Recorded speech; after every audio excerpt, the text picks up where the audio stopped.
En las calles de Uruapan, Michoacán, donde el miedo había echado raíces profundas durante décadas, una decisión cambiaría para siempre la percepción sobre la justicia y la impunidad. La detención de un policía municipal por violencia doméstica no era solo otro caso más en los archivos judiciales. Era el resultado de una operación meticulosamente planificada que expuso las fallas estructurales de un sistema corrompido.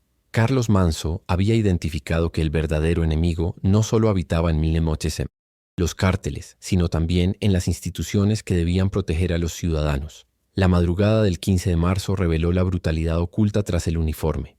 Un integrante del grupo Élite Jaguares de la Policía Municipal había agredido físicamente a su pareja durante una discusión doméstica. El incidente, que podría haber quedado sepultado bajo el manto de complicidad institucional, desató una cadena de eventos que Carlos Manso había anticipado meses atrás. Su red de inteligencia civil había detectado patrones preocupantes de abuso de poder entre las fuerzas del orden, particularmente en casos de violencia de género donde la impunidad era la norma. La respuesta inmediata de Carlos Manso no fue casual ni improvisada. Desde el momento en que recibió la información sobre la agresión, activó un protocolo que había diseñado específicamente para estos casos. Su primera acción fue contactar directamente con la Secretaría de la Mujer, ordenando apoyo jurídico inmediato para la víctima. Esta decisión representaba más que una medida administrativa. Era la materialización de una estrategia integral que buscaba romper los ciclos de violencia e impunidad que habían caracterizado a la región durante generaciones. El protocolo de género implementado bajo la supervisión de Carlos Manso no era simplemente un documento burocrático más. Representaba una revolución silenciosa en la forma de abordar la violencia doméstica, especialmente cuando los perpetradores portaban uniformes oficiales. La ISOTAI. Activación inmediata de este mecanismo garantizaba que la víctima recibiera protección integral, asesoría legal especializada y seguimiento psicológico. Cada paso había sido diseñado para evitar que el caso se perdiera en los laberintos judiciales que tradicionalmente favorecían a los agresores con conexiones institucionales. La detención del agresor marcó un precedente histórico en Uruapan. Por primera vez en décadas, un miembro de las fuerzas especiales enfrentaba las consecuencias legales de Medicine Oaths, sus actos sin la protección del corporativismo policial. Carlos Manso había logrado lo que muchos consideraban imposible: quebrar el código de silencio que protegía a los elementos corruptos dentro de las instituciones de seguridad. La operación demostró que ningún uniforme, por más élite que fuera, estaba por encima de la ley cuando existía voluntad política genuina para hacer justicia. La declaración pública de Carlos Manso resonó como un terremoto en los círculos de poder de Michoacán. Sus palabras fueron claras y contundentes. Ningún funcionario o servidor público está por encima del bienestar ciudadano. Esta frase no era retórica política vacía, sino la síntesis de una filosofía de gobierno que había implementado sistemáticamente desde su llegada al poder. La afirmación de que no importaba si los infractores eran compañeros de gabinete, trabajadores de base, eventuales o sindicalizados, establecía un nuevo paradigma en la administración pública mexicana. El impacto de esta decisión trascendió las fronteras municipales de Uruapan. Otros alcaldes y funcionarios públicos comenzaron a observar con atención la estrategia implementada por Carlos Manso. La combinación de acción inmediata, transparencia en los procesos y negativa rotunda a proteger elementos corruptos representaba un modelo replicable que desafiaba décadas de complicidad institucional. La operación había logrado algo que parecía inalcanzable: demostrar que era posible gobernar sin comprometer los principios éticos fundamentales. La red de apoyo a víctimas de violencia de género activada durante la operación reveló la profundidad de la planificación de Carlos Manso. No se trataba únicamente de responder a un caso aislado, sino de implementar un sistema integral de protección que había sido diseñado durante meses de trabajo silencioso. La coordinación entre diferentes dependencias municipales, organismos estatales y organizaciones civiles demostró un nivel de preparación que solo era posible mediante una visión estratégica de largo plazo. La rapidez con que se ejecutó la detención del agresor eliminó cualquier posibilidad de interferencia externa o presión corporativa. Carlos Manso había aprendido de casos anteriores donde la demora en las acciones judiciales permitía que los infractores utilizaran sus conexiones para evitar las consecuencias legales. La coordinación precisa entre las autoridades municipales y el Ministerio Público garantizó que el proceso siguiera su curso, sin obstáculos burocráticos que tradicionalmente beneficiaban a los perpetradores con influencia institucional.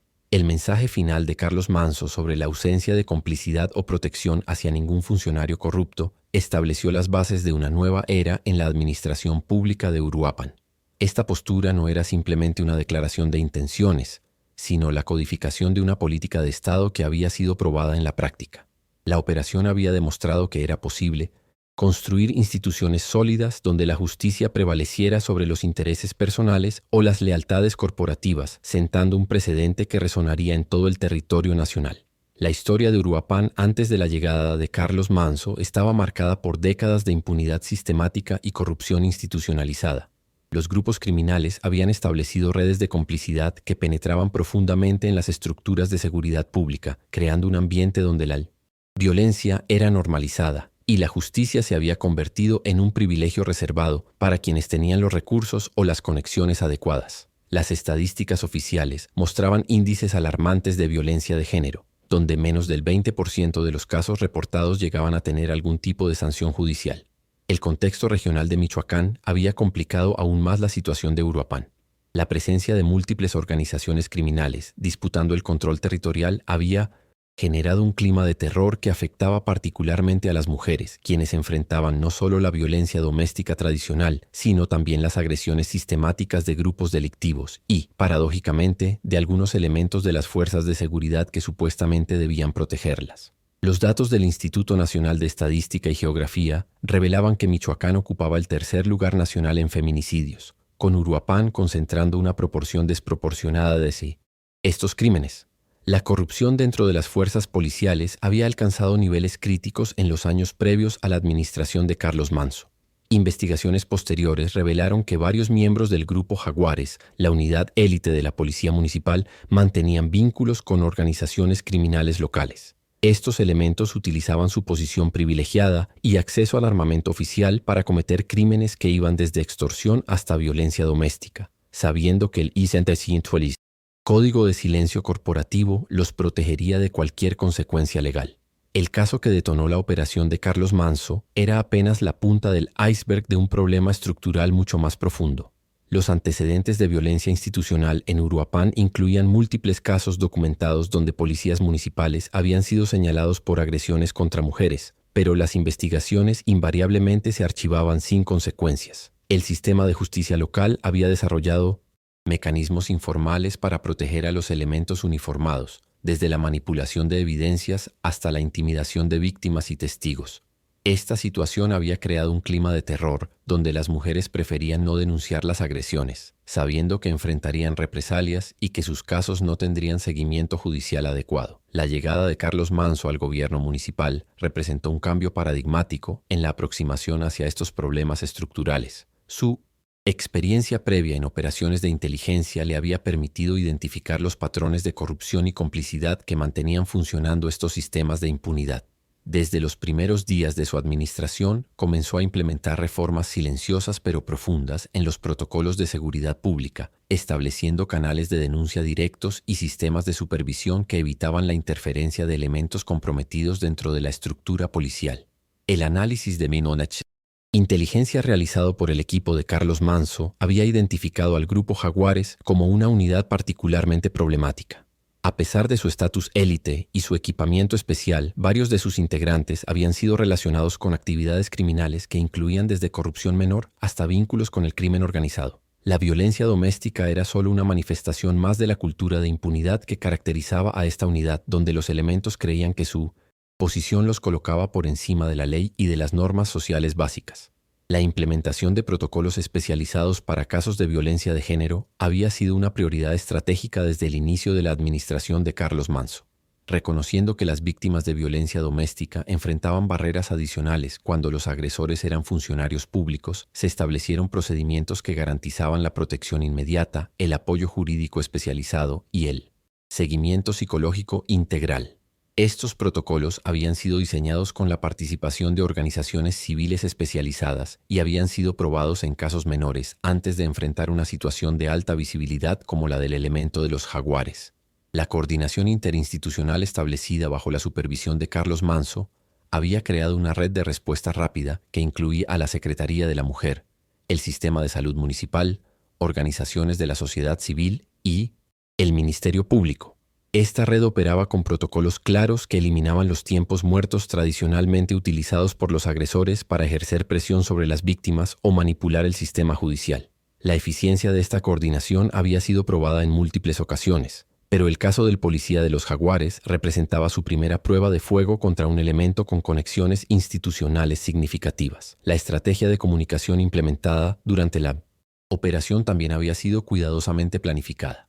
Carlos Manso comprendía que la transparencia en el manejo del caso era fundamental para quebrar la cultura de silencio que había protegido históricamente a los agresores uniformados. La decisión de hacer públicos los detalles del caso, desde la detención hasta los protocolos activados, envió un mensaje claro tanto a potenciales víctimas como a posibles agresores.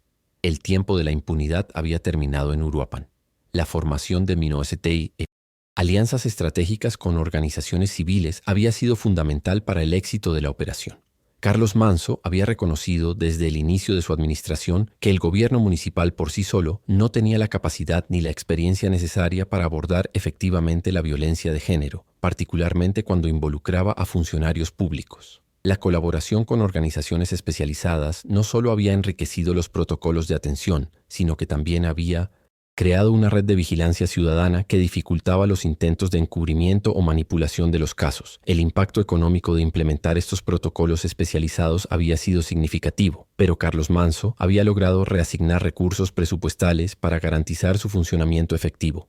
La inversión en capacitación especializada para funcionarios municipales, la creación de refugios temporales para víctimas de violencia y el establecimiento de programas de apoyo jurídico gratuito representaban costos importantes, pero los beneficios sociales y el fortalecimiento del tejido institucional justificaban ampliamente esta inversión.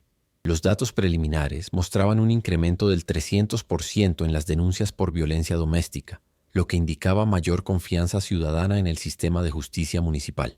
La resistencia interna dentro de la estructura policial había sido uno de los obstáculos más significativos enfrentados por Carlos Manso durante la implementación de las reformas. Varios mandos medios y elementos de base habían manifestado su inconformidad con los nuevos protocolos de supervisión y rendición de cuentas, argumentando que generaban desconfianza hacia su labor profesional. Sin embargo, la firmeza mostrada en casos como el del elemento de los Jaguares había logrado quebrar gradualmente esta resistencia, demostrando que los cambios no eran negociables y que todos los funcionarios debían ajustarse a los nuevos estándares éticos y profesionales. La repercusión mediática del caso había superado las expectativas iniciales de la administración de Carlos Manso. Medios de comunicación locales y nacionales habían destacado la rapidez y transparencia con que se había manejado la situación, contrastando esta respuesta con la tradicional cultura de encubrimiento que caracterizaba casos similares en otras jurisdicciones. Esta atención mediática había generado presión adicional sobre otros funcionarios públicos de la región, quienes comenzaron a reconocer que el modelo de Uruapan estaba siendo observado y potencialmente replicado en otros municipios. La evaluación posterior de la operación reveló la efectividad de la estrategia integral implementada por Carlos Manso. La víctima había recibido atención inmediata y seguimiento especializado. El agresor había sido procesado según la ley, sin interferencias corporativas, y el mensaje de tolerancia cero hacia la impunidad había sido comunicado claramente tanto a nivel interno como externo. Los indicadores de confianza ciudadana en las instituciones municipales mostraron incrementos significativos en las semanas siguientes al caso, demostrando que las acciones habían logrado restaurar parcialmente la credibilidad en el sistema de justicia local. La identificación del elemento agresor dentro del grupo Jaguares no había sido casual. La red de inteligencia desarrollada por Carlos Manso había estado monitoreando discretamente a varios miembros de esta unidad élite debido a informes previos sobre comportamientos problemáticos. El oficial en cuestión, Miguel Ángel Cervantes Ruiz, había sido señalado anteriormente por conductas agresivas durante operativos rutinarios, pero estos reportes habían sido sistemáticamente archivados por sus superiores inmediatos. Su historial incluía múltiples quejas ciudadanas por uso excesivo de la fuerza, particularmente en situaciones que involucraban a mujeres jóvenes durante revisiones de seguridad. Los antecedentes familiares de Cervantes Ruiz revelaban un patrón preocupante de violencia doméstica que se había mantenido oculto debido a su posición dentro de las fuerzas especiales.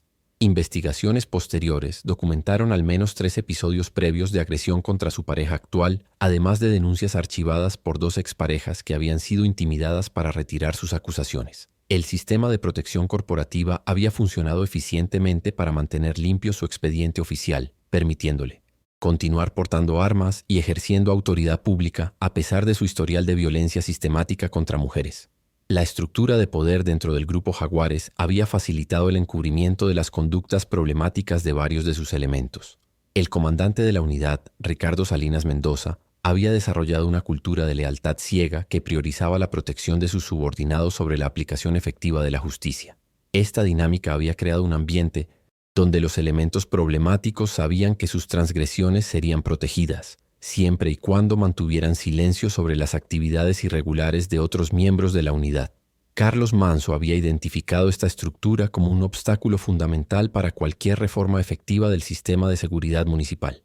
El incidente específico que desató la operación había ocurrido durante un día de descanso de Cervantes Ruiz, después de una discusión doméstica que escaló hacia la violencia física. Los vecinos del conjunto residencial donde vivía el policía habían reportado gritos y ruidos de objetos rompiéndose durante la madrugada, seguidos por el llanto persistente de la víctima. A pesar de que varios residentes habían considerado llamar a las autoridades, el conocimiento de que el agresor era un policía armado los había disuadido de intervenir, ilustrando perfectamente el clima de terror que estos elementos generaban en sus comunidades. La víctima, María Elena Vázquez Torres, era una enfermera de 28 años que había mantenido una relación con Cervantes Ruiz durante 8 meses. Su testimonio posterior reveló un patrón escalante de control psicológico y violencia física que había comenzado de manera sutil, pero se había intensificado progresivamente. La profesional de la salud había documentado discretamente sus lesiones mediante fotografías y reportes médicos privados, anticipando que eventualmente necesitaría evidencia para protegerse legalmente. Su preparación había sido fundamental para el éxito de la investigación posterior. Las lesiones documentadas en el caso incluían hematomas en brazos y cuello, laceraciones menores en el rostro y signos evidentes de estrangulamiento parcial. El examen médico forense realizado inmediatamente después de la denuncia había confirmado que las agresiones habían sido severas y potencialmente fatales si hubieran continuado. La documentación médica especializada había sido crucial para desarticular los intentos posteriores de minimizar la gravedad de las agresiones o de caracterizarlas como un simple altercado doméstico menor. La reacción inicial de Cervantes Ruiz ante la denuncia había seguido el patrón típico de agresores con posiciones de autoridad. Su primera estrategia había sido utilizar sus conexiones dentro de la estructura policial para desacreditar a la víctima, sugiriendo que las lesiones habían sido autoinfligidas o resultado de un accidente doméstico. Simultáneamente, había intentado activar la red de protección corporativa contactando directamente con mandos superiores para solicitar interferencia en la investigación. Su confianza en estos mecanismos de protección revelaba la profundidad del problema estructural que Carlos Manso había identificado y decidido confrontar. La red de complicidad que rodeaba a Cervantes Ruiz incluía no solo a sus compañeros directos en el grupo Jaguares, sino también a elementos de otras dependencias municipales que habían recibido favores previos o mantenían relaciones de intercambio de servicios irregulares. Esta red había funcionado eficientemente en casos anteriores para dilatar investigaciones, manipular evidencias o intimidar a víctimas hasta lograr que retiraran sus denuncias. Carlos Manso había anticipado estos intentos de interferencia y había establecido protocolos específicos para neutralizarlos antes de que pudieran afectar la investigación. El momento elegido para la agresión tampoco había sido casual. Cervantes Ruiz había aprovechado su día de descanso para evitar la supervisión directa de sus superiores, creyendo que esto le daría mayor libertad para manejar las consecuencias de sus acciones. Sin embargo, no había anticipado que Carlos Manso había establecido mecanismos de respuesta que operaban independientemente de los horarios administrativos tradicionales, garantizando que los casos de violencia doméstica recibieran atención inmediata sin importar el momento en que ocurrieran. La investigación paralela realizada sobre otros miembros del grupo Jaguares, había revelado patrones similares de abuso de autoridad y violencia de género. Al menos otros 3 elementos de la unidad habían sido identificados con comportamientos problemáticos que incluían agresiones domésticas, acoso sexual y uso indebido de recursos públicos para actividades personales. Esta información había permitido a Carlos Manso comprender que el caso de Cervantes Ruiz no era un incidente aislado, sino parte de una cultura institucional tóxica que requería intervención sistemática para ser erradicada completamente. Los testimonios recopilados de otras víctimas que habían sido contactadas confidencialmente durante la investigación habían proporcionado un panorama devastador sobre el alcance de la problemática. Múltiples mujeres habían compartido experiencias similares de violencia e intimidación por parte de elementos policiales, pero ninguna había tenido la confianza o los recursos necesarios para presentar denuncias formales. La operación de Carlos Manso había comenzado a quebrar este círculo de silencio, demostrando que era posible obtener justicia incluso contra agresores con posiciones de autoridad institucional. La estrategia legal implementada por Carlos Manso para garantizar la efectividad de la operación había requerido meses de preparación silenciosa, reconociendo que los mecanismos judiciales tradicionales estaban comprometidos por redes de complicidad y corrupción. Había establecido canales directos con fiscalías especializadas a nivel estatal y federal. Esta coordinación previa había sido fundamental para evitar que el caso fuera desviado hacia instancias locales donde la influencia corporativa podría haber interferido con el proceso judicial. La selección cuidadosa de los funcionarios judiciales involucrados había garantizado que la investigación se desarrollara con la independencia y rigor necesarios. El protocolo de protección activado para María Elena Vázquez había incluido medidas de seguridad que iban mucho más allá de los estándares tradicionales para casos de violencia doméstica. Reconociendo que la víctima enfrentaba riesgos adicionales debido a la posición de su agresor, Carlos Manso había autorizado la asignación de escoltas especializadas, reubicación temporal y apoyo económico para garantizar que no tuviera que depender financieramente de su agresor. Estas medidas habían sido diseñadas para eliminar las presiones económicas y de seguridad que, tradicionalmente, utilizaban los agresores para manipular a sus víctimas y forzarlas a retirar las denuncias. La coordinación con organizaciones civiles especializadas en violencia de género había enriquecido significativamente la respuesta institucional. Grupos como Mujeres Unidas de Michoacán y Red de Apoyo a Víctimas de Violencia habían proporcionado expertise técnico y apoyo emocional especializado que complementaba los recursos gubernamentales. Esta colaboración había demostrado que la efectividad en casos de violencia de género requería la integración de múltiples perspectivas y recursos, incluyendo tanto las capacidades institucionales como la experiencia acumulada por organizaciones de la sociedad civil. La investigación forense realizada en el domicilio donde había ocurrido la agresión había proporcionado evidencia física crucial para sustentar el caso judicial. Los peritos especializados habían documentado daños en mobiliario, manchas de sangre y otros indicios que corroboraban el testimonio de la víctima sobre la severidad y duración de la agresión. Esta documentación había sido fundamental para contrarrestar los intentos de minimizar el incidente o caracterizarlo como un simple altercado menor, estableciendo claramente que se había tratado de un episodio de violencia sistemática y potencialmente letal. La respuesta de los medios de comunicación había sido cuidadosamente gestionada para maximizar el impacto educativo del caso sin comprometer la privacidad de la víctima. Carlos Manso había autorizado la divulgación de información específica sobre los protocolos implementados y las medidas tomadas, pero había mantenido protegida la identidad de María Elena Vázquez para evitar victimización secundaria. Esta estrategia había logrado generar conciencia pública sobre la problemática de la violencia doméstica mientras respetaba los derechos y la seguridad de la persona afectada. El análisis de impacto realizado durante las semanas posteriores a la operación había revelado cambios significativos en el comportamiento de otros elementos policiales. Las denuncias ciudadanas por abuso de autoridad habían disminuido considerablemente, mientras que los reportes de conducta profesional ejemplar habían aumentado. Estos indicadores sugerían que el mensaje de tolerancia cero hacia la impunidad había sido recibido claramente por el resto de la corporación, generando un efecto disuasorio que se extendía más allá del caso específico de Cervantes Ruiz. La implementación de mecanismos de supervisión ciudadana había sido una consecuencia importante de la operación.